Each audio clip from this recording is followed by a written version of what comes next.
कौल्यम च दमः, और जिसकी इंद्रियां वश में हैं। आदमी शेर भालू को वश में कर लेता है, बंदर कुत्ते को वश में कर लेता है, आदमी खुद की इंद्रियों को वश में नहीं कर पाता।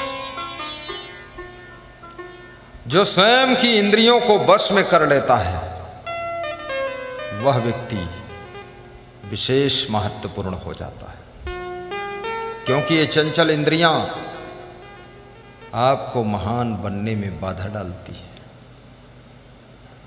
आप बहुत बड़ी ऊंचाई को छू सकते थे, आपकी मन की चंचलता आपको साधारण बना देती है। जो विद्यार्थी शिक्षा में पीछे रह जाता है, उसके मन की चंचलता और इंद्रियों का उत्पात ही उसको पीछे कर देता है। किसी भी फील्ड में यदि आपको आगे बढ़ना है तो बस आपको केवल अपना लक्ष्य दिखना चाहिए, इधर उधर मन और इंद्रियां विचलित नहीं होनी चाहिए।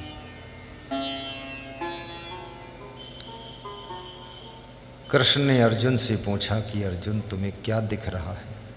तो अर्जुन ने कहा मैं मछली की आंख दिख रही है। बोले मछली? बोले मछली नहीं दिख रही। बोले मछली की पूंछ? बोले वो भी नहीं दिख रही। अरे बोले मछली का मूड़? अरे मूड़ ऊड़ भी नहीं दिख रहा। अरे बोले डंक पंख? बोले कुछ नहीं दिख रहा। बोले क्या दिख रहा? बोले केवल आंख। तो फिर क्यों रुका है? मार दे बाण। खींच दिया, आंख बेध गई। उसे द्रौपदी पाने का लक्ष्य था, द्रौपदी को प्राप्त कर लिया। ऐसे आपके जीवन में बहुत कुछ प्राप्त करने का आपका लक्ष्य है, लेकिन उसके लिए आपके मन की एकाग्रता की आवश्यकता है। मन को एकाग्र करो, मन को चंचल मत बनाओ। जिस लक्ष्य को पाना है वही दिखना चाहिए। एक ही जादू, दूरदृष्टि, पक्का इरादा, कड़ी मेहनत, अनुशासन, ये मनुष्य को आगे बढ़ाते हैं। दमः श्रुतम च, और जिसे शास्त्र ज्ञान है, विदुर जी कहते हैं कि शास्त्रों का ज्ञान भी प्राप्त करो, शास्त्र अध्ययन भी करो। ये इधर से उड़ी उड़ाई बातें बोलने से काम नहीं चलेगा।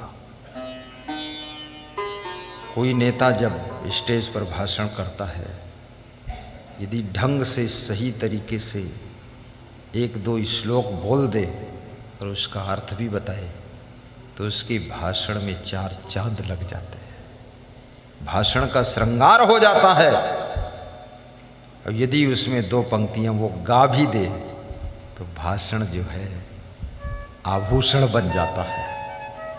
लेकिन कोई पढ़ना नहीं चाहता है, अध्ययन नहीं करना चाहता है। आपका कंपटीशन किसी से नहीं है, याद रखना। सिर्फ तुम्हारी कमजोरी ही तुम्हारी हार का कारण है। तुम किसी से लड़ने की जरूरत नहीं, किसी को गाली गलौज करने की जरूरत नहीं, निंदा बुराई करने की जरूरत नहीं है। तुमको सिर्फ तुमको ही योग्य बनाने की जरूरत है, गुणवान बनाने की जरूरत है, महान बनाने की जरूरत है। फिर तुम्हारे मैदान में कोई संघर्ष ही नहीं है, कोई कंपटीशन है ही नहीं। जहां तुम अपने आप को पूर्ण योग्य बना लोगे, केवल इकलौते तुम उस राह पर आगे बढ़ते हुए दिखाई दो।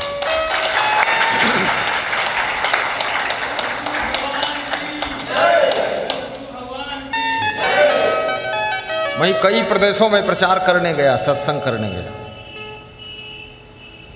तो हमको बहुत अच्छे अच्छे संत भी मिले जिन्होंने बहुत प्रेम किया, बहुत अच्छे अच्छे भक्त मिले, बहुत प्रेम किया। लेकिन हर प्रदेश में 2-4 खूसट भी मिले। खूसट समझते? उल्लू आदमी। 2-4 उल्लू हर प्रदेश में मिले। तो मुझे देख करके उनको डर लग गया कि ये पूरा प्रदेश कहीं असंग साहेब के आकर्षण में न चला जाए, हमको कौन मानेगा। तो उन्होंने जो है बाधा डालना शुरू किया। जनता को बहकाते थे, अरे ये तो विदेशी हैं, नेपाल बॉर्डर तरफ से आए हैं, कभी आ गए फिर आएंगे नहीं, इनको गुरु बनाने से क्या फ़ायदा। इतने दूर के गुरु जब बुलाना चाहो, मिलना चाहो तो मिलेंगे ही नहीं। अरे जाने दो उधर, सत्संग वसंग सुन लो, गुरु मत बनो। कहीं बहकाते थे अरे इनका प्रोग्राम करने से भी क्या फ़ायदा, एक ही बार प्रोग्राम करेंगे, फिर हम लोगों को ही आना है बार बार, और इनका महंगा भी बहुत है। तो हमने कहा अरे यार ये तो लफड़ा फंसा के रखा, उल्लू मिल गए दो दो चार चार। मैंने उनसे झगड़ा नहीं किया, लड़ाई नहीं किया, विवाद नहीं किया, कुछ कहा ही नहीं।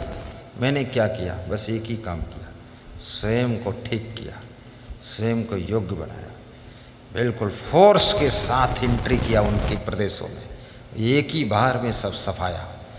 बोले तो आंधी तूफान आया पूरा काम खत्म। अपने को योग्य बनाओ। आपकी योग्यता, आपकी गुणवत्ता, आपकी महानता, आपकी बुद्धिमत्ता सारे कंपटीशन को खत्म कर देती है।